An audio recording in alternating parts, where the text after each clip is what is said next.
Um, all right, this is State of Mind. If you like what you see, just subscribe. Hit this little button right here.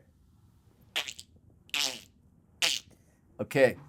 Um, who do we have today on State of Mind? We have. I consider him an icon from General Hospital. He's Emmy Award winning actor, Tristan Rogers, and I'm just excited you're here, man. I just want. Look, this is going to be a different state of mind today. It's going to be more of a storytelling state of mind because there's things that I want to know, and more of a fun state of mind. Anything that has to do with mental health, will let me get into it, but that's what I want today. Thank you. What's There up, you brother? go. How you doing, man? I'm doing just great. You're from. Melbourne, Australia. How is Australia, man? You mean compared to here? Well, yeah, I would love to go to Australia because I know there's cockatoos, kangaroos. I'm all big on animals. Okay, we got a lot of them. So, but I don't like, I won't, well, I don't really, I can't really go because it's too far Why? because I don't like to fly. Oh, then you got a problem. You know, I don't know what it is about Tristan, but actually Tony Geary was the same way. They make me laugh, man. And I don't know what it is. I don't know. Anyway, look, here's the thing. Okay. We'll get into a little bit of mental health real quick, and so that way we could. Um, the reason I don't like to fly is I've gotten off two planes because of, or was it one plane? But then I didn't get on the because of anxiety. Okay. Okay, and it's bad. But I've flown. It took me 10 years at one point to fly. But I Okay. have flown, and it doesn't matter how big the plane is, how big first class is. It always seems like a little can about Got this it. big, and it's very scary. Um, I mean, I hate flying too. It's a fact of life, oh, really? but I hate it. I don't like getting on a plane. I'd rather take a bus. Really? Is it anxiety or is it no? Just hate. Just knowing that the damn thing can fall out of the sky at any goddamn fucking minute and that I can't do a thing about it. Yeah, but see, mine's not that. Mine's claustrophobic. Oh, I'm not afraid of dying on the thing. It's claustrophobic, and Okay. but I have flown since then. So Australia, I want to know what it was like as a kid, whatever, growing up in Australia. I just want to. I had a really good childhood. We, at the time, were living in what was considered then a pretty lousy area. Nowadays, that area, you couldn't get an outhouse for less than $3 million because it's Wow, really the area to live in now. But back then, no. really? So my parents saved and saved and saved and bought a house in a development area, which was new, called South Caulfield. And we all moved over there. I went to a new school, started a whole new life. And, you know, nothing really exceptional happened at that particular point. Things kind of changed after I left school in '64. I was going to what was called a grammar school.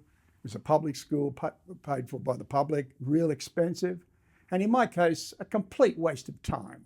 I was just the worst imaginable scholar you could write on the wall. Right. I sucked. Yeah. But after I left school, I goosed around for about 2 years, and, basically pissed my parents off, and then teamed up with a bunch of guys who I went to school with. And they said, "We're not doing anything. What do we do?" I said, "Well, let's start a rock band," which was the most unlikely thing. And they said, "Yeah, okay, I can play the guitar." The other guy said, "I can play the bass." And I said, "Yeah, I can play the drums." That's how it started. After about 2, maybe 3 years of this, it became apparent we weren't going to make any money. Wow. So I'd started compensating, supplementing my income by doing commercial work, modeling work, commercial on How old camera were you? work. I was about 21, Wow, that's when I started. 22, Wow. Yeah. something like that. And I started making really good money out of this. At commercials. Yeah, In Australia. yeah. So we had a big industry back there doing that sort of thing. So this went on for a while. The band faded into oblivion. Then I decided one day that I wanted to act. Like really act. Well, not commercial act. having no idea what I just said to myself, I didn't understand what the ramifications were, that the commitment you had to make. As far as I was concerned, it was a way to make a bit of money. That's Right, all. Bang. right. So I went into the local production office. We only had one. And went into the casting office, which was the size of a telephone box. And the casting director was the only person who can sit down because that was the only chair in the room. So she reaches across, picks up a fistful of scripts, said, "Go away, learn 2, come back in the morning." Okay. So I went away, learned 2, came back. We're in the lobby, and that's where I auditioned. In the lobby with a janitor flopping the hook with a mop. Wow. Boom, boom. And he stood there and watched. And at the end he said, "Hey, you're not too bad, are you?" Well, I guess the casting director agreed with him because I started But work you didn't that do day. acting classes or anything before. Not at that point, no. Damn. There weren't enough people to supply the industry, so they were kind of, the best acting school was in Sydney. Ah. And I doubt that you had to prepare a really in-depth audition piece. And I doubt that I would have passed that particular point. Right. So anyway, I started doing under 5s and got more and more and more and more and more advanced into it, till finally I learned of a series being cast in Sydney for a new television series. So I loaded up my little truck and told Mum and Dad I'm moving to Sydney. So off I go to Sydney. So I get up there, go in for the audition, and so help me, I got it. Wow. I'm playing a regular in a cop show, okay, called The Linkmen. So this goes for about 13 episodes. And I used to hang out a lot with the writers. So I'm round at one of their houses, which wasn't too far from the studio. And we're on the floor sitting down having a drink because they couldn't afford furniture. And there's a knock at the door. So the guy's wife gets up and answers the door, and here's the producer of the show standing there with a glass of scotch in his hand, completely plastered. And he looks around and goes, "They cancelled the show." Falls flat in his face. No. So I said, "Okay, well, I'm done. This has not been a happy experience for me." So I went back to Melbourne, said, "Mum, Dad, I'm going to London." So jumped on a plane, went to London, found a commercial agent over there, started working immediately. But I was working all the way around Europe. Yeah. So the producer of the show that I just left, he was ex-BBC. Pretty much most of the staff were BBC. And he said to me before we parted company, he said, "Look, you need a couch to sleep on. Call me up. I've got a house out there." I said, "Okay." Well, sure enough, I called him. He said, "Your timing is perfect." He said, "I'm doing a show over here called Paul Temple. It's about a high-end private detective." And he said, "We're doing this particular episode, and you're perfect for a role in it." I said, "Do I have to audition?" He said, "No, you got the role. I'll call the casting person up, producer, bang, you've got it. Be at this address first thing in the morning." So it was a really interesting role, and I'd never worked on anything quite like it since. It's all about Paul Temple on this panel, and the panel talks about unsolved murders. So I was to play the director of the show. So what nobody knows is that the real murderer, who's never been found out, is on the panel. And there's another guy in the audience who was wrongly convicted of that murder and who's there for revenge. But nobody knows about this, and they took it out of the script so that none of the actors knew, so they could blab the That's ending. pretty cool. So, well, we get to this particular point where the guy in the audience stands up with a gun. The whole place goes nuts. Oh, wow. In the meantime, the real murderer stands up and he's got a gun, and he's sitting next to the hero, Paul Temple, who lunges for him, and they both go through the back of the set. That's not in the script. Oh, my goodness. So I'm watching this going, oh, shit. So I stand up and I go tearing out of the booth and downstairs because I knew this is all wrong. We're going to have to redo it. Right. We got to fix the set, yada, yada, yada, yada. The audience is on their feet. There's pandemonium in there, and it's real pandemonium. They think this is real. That's So- good, though. I like that. Everything went off as planned. They were real happy. They said it was the best episode they ever shot. Wow. And so that was my start, really, in the industry over there. And I realized one thing, Tristan, you can't just walk through this. You've got to make a commitment to it. Yeah. Because every audition I ever went to at that point, there was about 40 people in there who could do the job better than me. They'd all been through classes. But you got the job. I got Why it. do you think you got the job? Oh, I think the director had a lot to do with it, but he'd also seen me work, so I didn't have to audition in front of it. Right. It wasn't like he was getting a pig in a poke. I mean, he knew I could do it within a certain range. Yeah, yeah.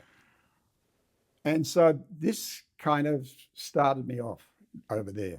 And you came to LA or? That wasn't, well, the timeline here, I make it sound like it all happened overnight, but it didn't. It happened over months and months and months. Right, right. Finally, I started working discotheques over there. What'd you do at the discotheque? I was a DJ. No! Come on. There was this one place I worked at as a barman. Yeah, come on. Every actor works as a barman, a cabman, drives a cab. But what waits on kind of table. music were you playing at the disco? Pop stuff. Like what was like what songs? I need to hear some songs. What happened was every great. bar in London pretty much Right.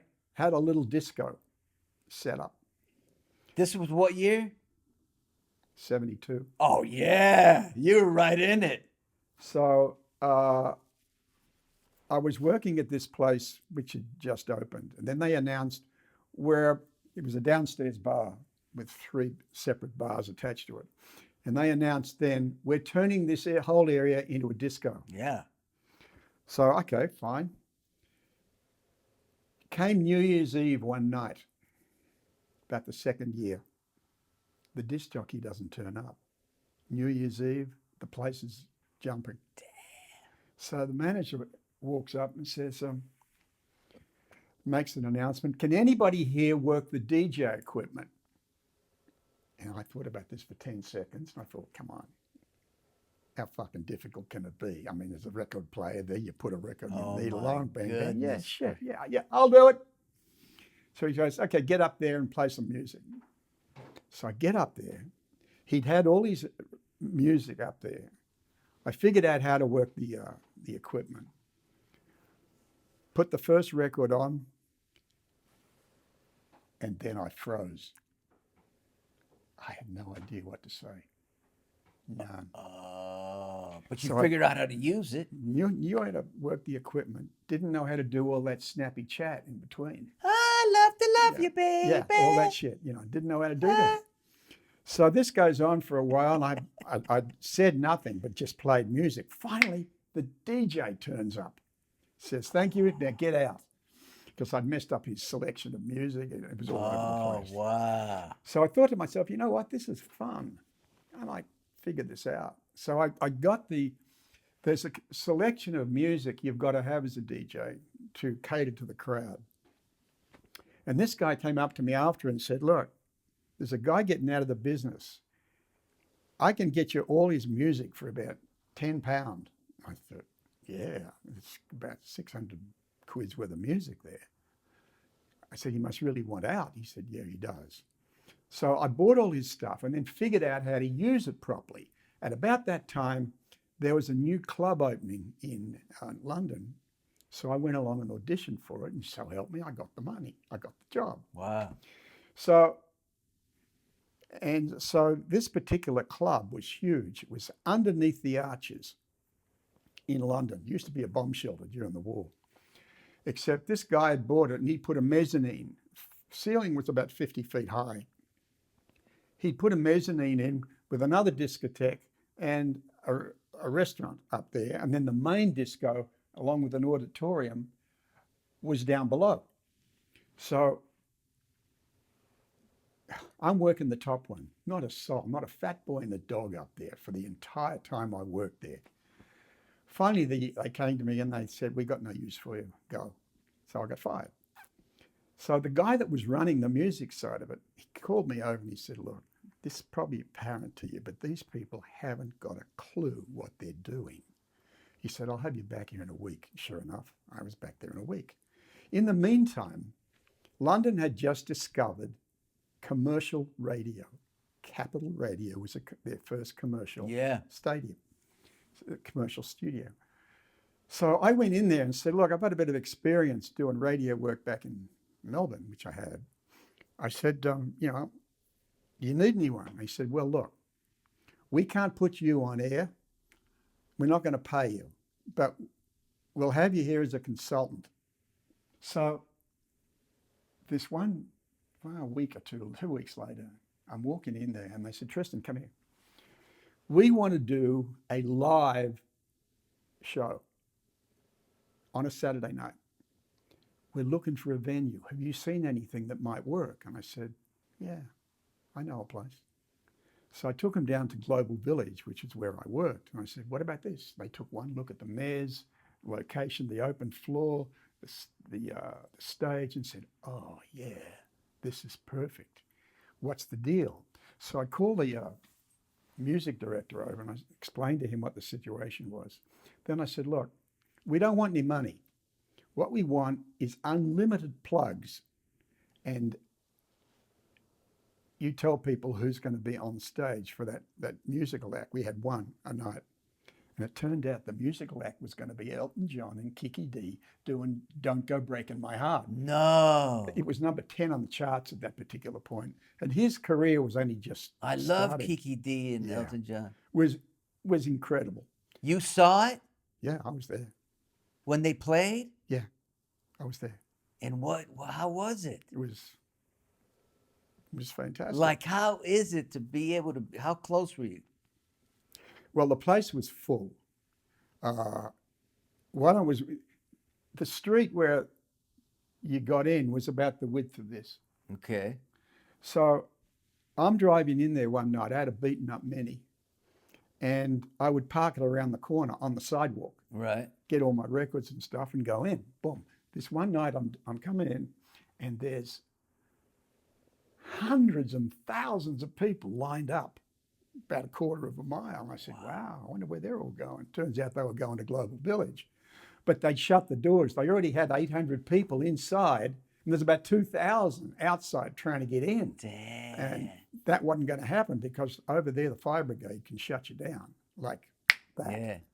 So I go in. It's a great night. Boom.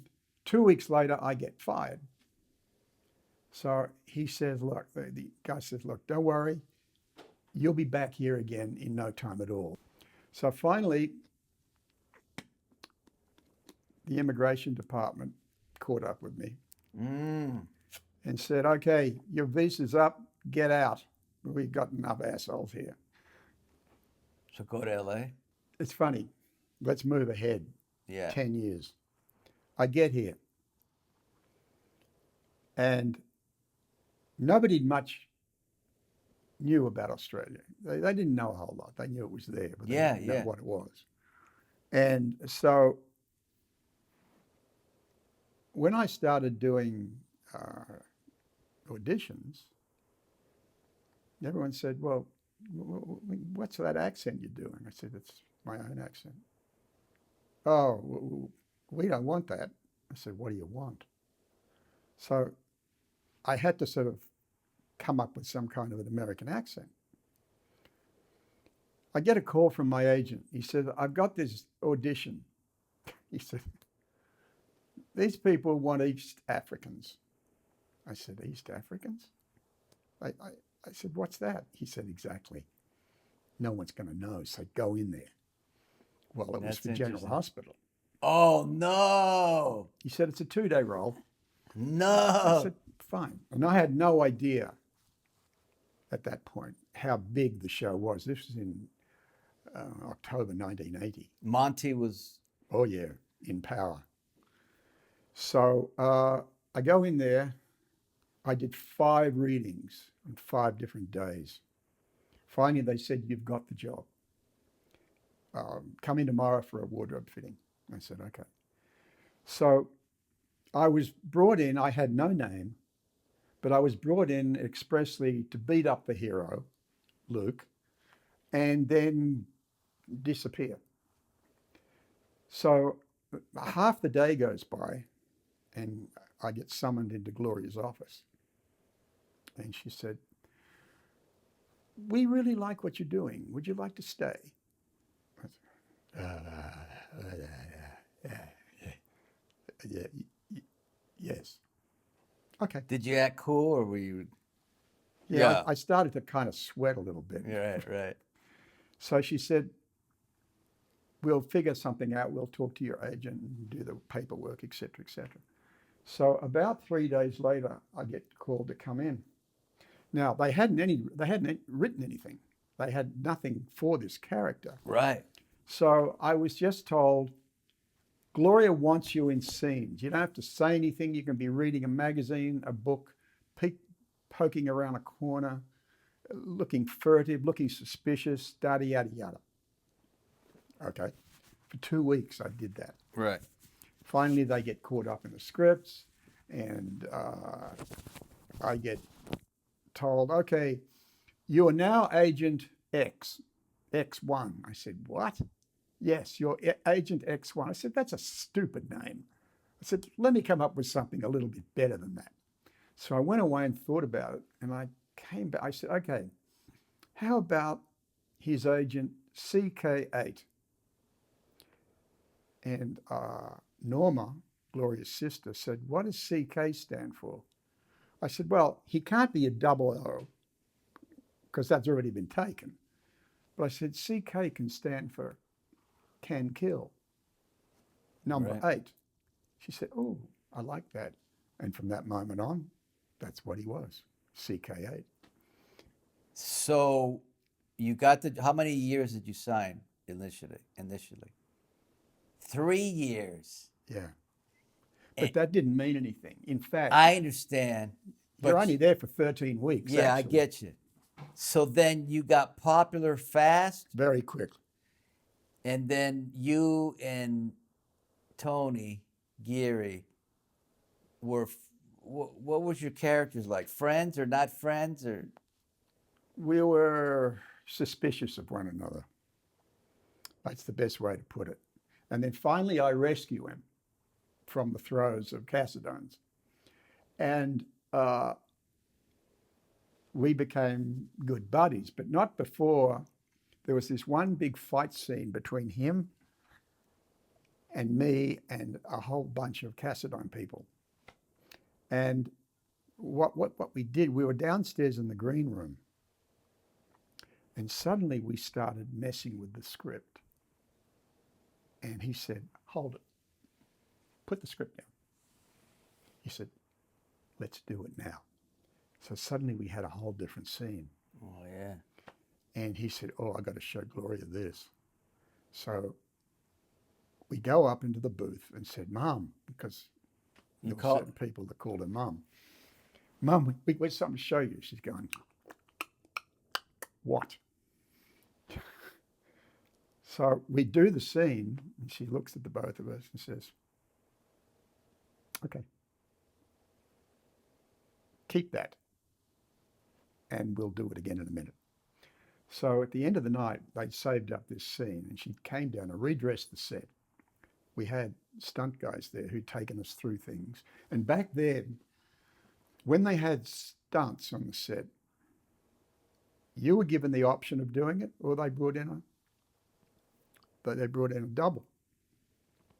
I always chose to do it, and so did Tony. But to get that right, we had to rehearse. And so we rehearsed during our lunch hour. Jesus. That's how it was then. Wow. Otherwise, they'd cut it all together. So this one particular fight scene was really heavy, got really nasty. The both of us had our asses kicked. And then at the end of it, we both look at one another and back away. And that was the start of it. After we showed Gloria what we did, we changed all the dialogue. She said, okay, listen to me. That speech of Tony's, that's got to stay in. You can't mess with that because that figures into something we're doing next week. Tristan, you've got to really not trust him at all, and it's got to come across, and that comes across in the way you've changed the dialogue here. And well, the rest of it, do what you like. And that was it. That's how it started. After that, we were always doing something. Who was your girl? Technically, then I didn't have one. Oh, you didn't have one in the No. beginning. I didn't have a love interest until we got to the island. What was happening is that Laura was working for the Quartermains. But she'd been raped at this point. Yes. So I would go in there and try to get information out of her. And then I was taking her out. Well, she'd broken up with Luke at that point, but there was still a connection. With her? But I was with her. Not big time, but enough. Wow. So Gloria used to love having dinner, used to love taking certain people out for dinner. And so this one particular night, I think it was the second time I'd ever gone out with her, we were at her favourite place, which was the Beverly Hills Hotel. And we're talking away. I'm into my second martini. She was drinking wine. We're talking away, yada, yada, yada. And she stops and she said, what was happening on the show, just to digress, Robert and Laura were becoming a very popular item. And I wasn't truly aware of this, but she said to me one night, this particular night, she said, what do you think of Robert and Laura as an item? I didn't know the significance of the question, so I said, well, I think it's going to work. I said, he's a totally different character. He's older, he's more sophisticated. I said, you're going to have to change her before it's going to work on changing him and the two of them becoming an item. She looked at me and it was never mentioned again. No. That was the end of it. That was going to be her plan B. Gloria liked A, B, and C plans. Yeah. Tony was the A plan. Yeah. I was the B. There really wasn't a C at that time, but later that C became Jack Wagner. Oh, so then Jack Wagner came in. Oh, we're going to go down okay. So then Jack Wagner came in. This wasn't for years later. Okay, but years. So in the beginning, let me get it straight. I need to get this history straight. So it's you, Luke and Laura, and who else? That's it? I mean, I know there's other... In that particular group, there were just three of us. Okay, good. How long were you guys doing it? Well, the actual time on the island that they built was only 5 days. Oh. But you guys were... The storyline had gone for about 3 or 4 months. Okay. But when we actually get to the island, and it was like a huge location shoot, we were on a boat to go over to Catalina, which was the island. There's the island side of it, and then there's underneath the island where the Cassadines lived. Yes. Now, who are the Cassadines? Well, there was John Colicus, a really big-time actor. And there was Teo Penglis, and there were a number of women, one of which turned out to be my love interest. Okay, so you guys were the thing for a while. Yeah. Now before the Luke and Laura wedding. Yes. Okay. Then when's the Luke and Laura wedding? That was in 81, September of 81, I think. Now, story about that. There wasn't going to be a wedding. Elizabeth Taylor had one of her people ring up the show. She was a huge fan. Right. And said, look, the guy goes, do you have a place for Elizabeth Taylor? She wants to make an appearance on the show. Well, of course, it's Elizabeth Taylor. What are you going to do? So they literally had to the wedding was planned for the summer of 82. This is back when we had a big summer storyline. Right. It was planned for the summer of 82.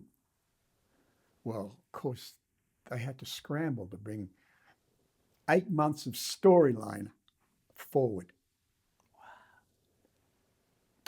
And there really wouldn't have been a wedding at all. No? Because if Elizabeth Taylor hadn't called up and said, I'm not going to appear on the show unless there's a wedding. Unless Luke and Laura get married. That's it. That's cool. What was planned, or what actually happened after the wedding, was that Genie Francis quit. She went over to CBS to do a new primetime series. Tony started making noises about doing other projects outside of General Hospital. And Gloria had movies of the week lined up on ABC. So the whole thing was in danger of totally fracturing. Elizabeth Taylor changed all that. She brought it all forward so that there was a wedding. Now, after the wedding, Laura left. That was it from that Laura left? Laura left to go to CBS. Wow. Tony didn't leave until later. And how was Elizabeth Taylor? To work with? Wonderful. Did you talk to her and stuff?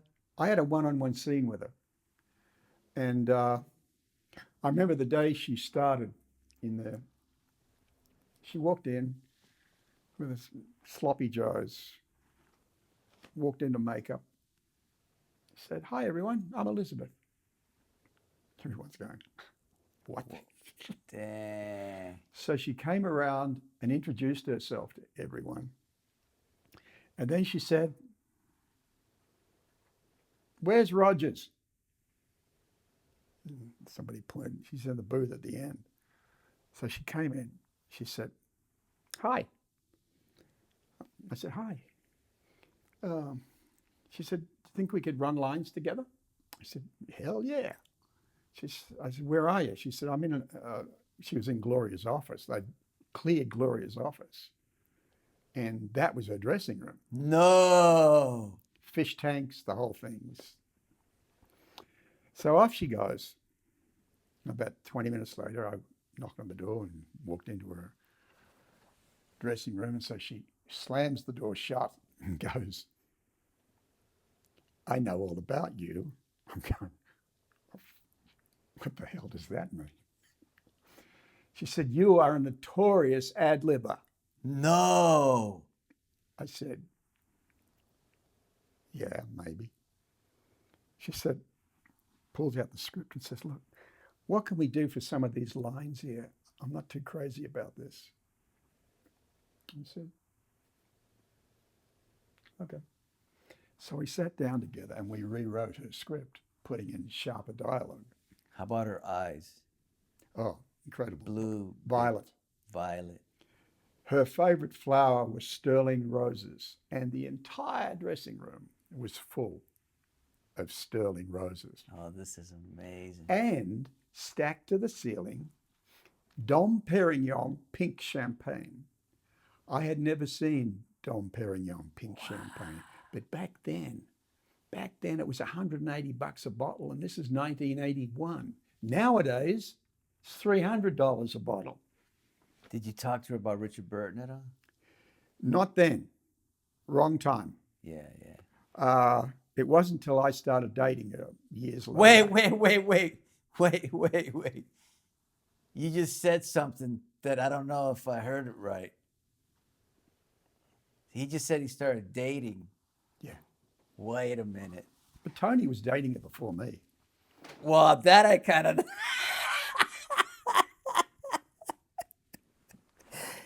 Wait a minute. Okay, so tell me about you dating her.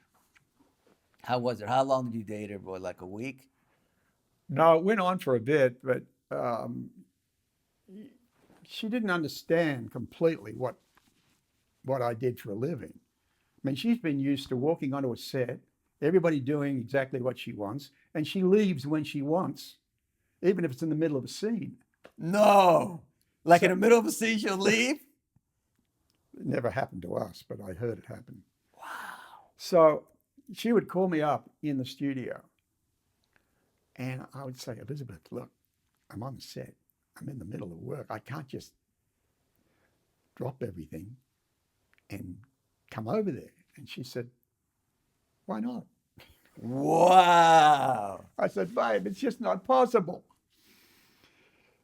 So it's about that time you saw her and Michael Jackson Yeah. hit it off. Yeah. She needed a play pal Yeah. all the time. Yeah. We'd gone out to several restaurants. We'd gone to some people's parties together. And that was about it. Now, I stopped seeing her after that.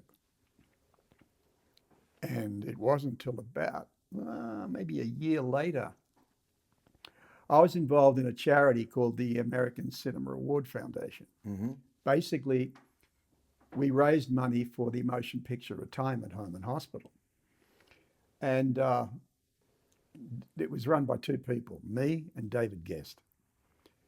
And this one particular night, we're putting together the show. The shows always went out in November, December of every year. Only one. But David turned to me and said, I need somebody really prestigious to give it this award to. I'm not sure who it was. He said, you know Elizabeth Taylor, don't you? I said, yeah. He said, can you call her and get her to do this? I thought, oh. Okay. So I ring her up. She said, yeah, I'll do it. I said, look, we'll work out transport, et cetera, et cetera. So David comes up to me the night of and says, all right, when she gets here, she's your responsibility. I'm going, oh, Christ. And Elizabeth was heavy responsibility. Yeah, yeah. I had to make sure the pathway was all clear and there were no lines on the ground and she couldn't trip and a place to put her where it was private. Wow. So the evening went off really well. But after that, of course, it became an institution. David would say, can you get Elizabeth to present this award and that award, yada, yada, yada. So I said, okay. I said, where's the money going? I said, you've got to tell her that the money we're giving to her goes to AIDS. It's a big thing. Yeah, that's right. That's right. So that always got her. But every time I rang up after that, she would go, okay, what do you two assholes want me to do now? All right, I want to ask you, I want to get into what it was like to be that famous at that time. And I also want you to get into the drugs and everything, because I know you'll talk. I've had other people here from that era. They talk, but they don't. How was it being that famous? Because you were hella famous. The character was very recognizable. But it really all changed after 1982. Why did it change? That was because that was the year that Australia won the America's Cup. And the America's Cup was the most prestigious yachting award in history. America had had it for over 100 years. Australia comes along and kicks their ass. Front page news everywhere. Right. In fact, the day that it happened, I was on set. Floor manager came over, said, okay, cut, everyone. They wheeled out a monitor and said, Tristan, you deserve to see history being made. Your country is about to kick our ass Wow. and win this award. And they did, convincingly. After that, people looked at me a little bit differently. Wow. They would say, okay, tell us about Australia. Not just, well, what's it like to pat a koala bear or a kangaroo? But, tell us about the differences and this and that. And the questions were much more intelligent. And where do we go? And what are the seasons like? And what's the food like? And yada, yada, yada. So when you went out to a dinner and stuff, just people always coming up to you and stuff Yeah. like that, right? You didn't like, was that something you liked, didn't? It was an intrusion because Wow. people didn't care. They would pull up a chair and sit down at your table. Damn. And my girlfriend, the one who's now my wife, she said, screw this. We just got to stop going to public places. And we did. We went to places which were not quite so public. Yeah. You found out. But there was at that time, soaps were like humongous, Yes. as opposed to how they are, especially now. Let's Yep. say you had 30 million people watching that Luke and Laura wedding. Correct. So you guys were as famous as nighttime series. Yes. And we had nighttime people who wanted to be on the show. Wow. Yeah, it had changed, but it really wasn't all that bad in California. Because, LA. No, the East Coast is bad. East Coast Yeah. is terrible. Even if I go to the East Coast now, I'm like the mayor, Yeah, which is cool. yeah, But in LA, nobody even knows anything. yeah. I'm like, Sonny, yeah, okay, so what? But I mean, a couple of personal appearances I did in New York were they were dangerous. oh yeah, I can imagine. I mean, they had police on horseback and Yeah, dogs. yeah. And, oh, shit, it was crazy stuff. So let me ask you something.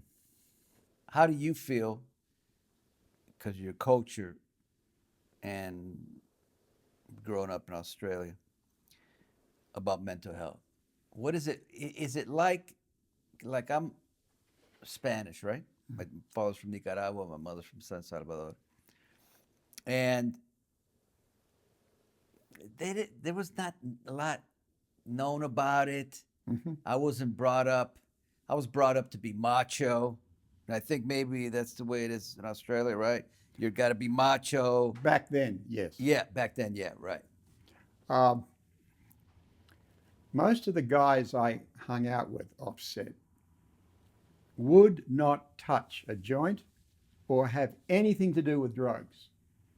Getting drunk, that was acceptable.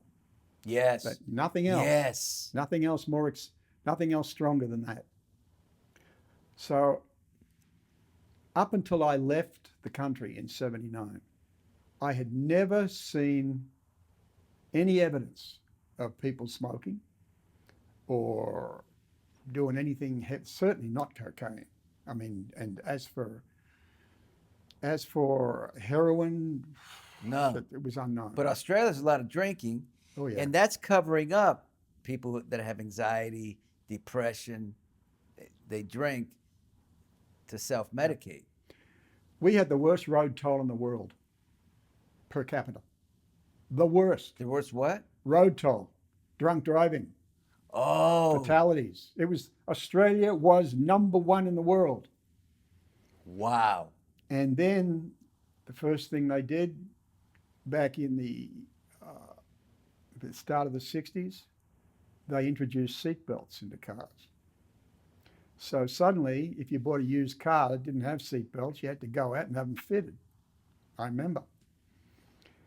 This had an effect, but it didn't stop fatalities, but it certainly slowed them down a bit. And then they started to enact much heavier fines for drunk driving. Yeah. In fact, Australia became the poster child for punishment for drunk driving. Oh, really? America got its ideas from us. Wow. And why do you think people drink so much in Australia? What do you think is the... I think over that's there, a known thing. I mean, Sure. Yeah. I think it's more a social thing than anything else. Sure, there's a lot of it goes on to hide anxiety and mask it, et cetera, et cetera. Yeah, yeah. But in my experience, you know, all of my friends that I hung out with back then, they all drank. But they didn't drink. None of them had any emotional problems. Really? None that I was aware of. Wow. I mean, they might have had stuff in secret, but Yeah. nobody was getting up in the morning and starting the day with a drink. Right. It was all about social events later on and stuff that you did in the evening. And all of the clubs that I worked, yeah, I didn't start to drink until after it was doors shut, everyone told to go home. Right. Then you sat down with your crew, and then you sat down and had a drink. But it was looked upon more as a social reward, more than something, you know, I'm going to sit down and hide the fact that I'm not happy. Yeah. Right. Yeah. I mean, I can't point to a time that I ever sat down and had a drink where I was, you know, pissed off about something, because that doesn't seem to help. No. Better to deal with it. And I mean, I'm not going to get into that, but how you deal with stuff like this. But yes, Australia is known as a beer drinking country. Yeah, yeah. Probably a wine drinking country too, for that matter now. Let's talk about Studio City. You kicked ass in that. Yes. I've seen enough scenes to know. Different character. Yeah. It's a... Sean Kanan, right? Right. Yeah. 20 years ago, I could not have played that character. Right. The older you get in this business, your body gives you permission to do roles like that, to prostrate yourself, to put yourself out there. Yeah. But you get the permission to do it, and you're ready to do it. Yeah. There are times then I wouldn't have been ready to do that role. But the role of Doc was kind of given to me to sort of, okay, it's written here, here's all the dialogue, make it work. That was Sean's direction. All right, let's conclude this. I want to say, Tristan, it was very interesting with Tristan, as I knew it would be. That's why I said this is going to be a fun one, because he's a really damn good storyteller. And the Elizabeth Taylor stuff was phenomenal, and the General Hospital stuff, he was a DJ. There's a lot going on, and I'm so happy that you came, bro. It's a pleasure to be here. Thank you. Right on.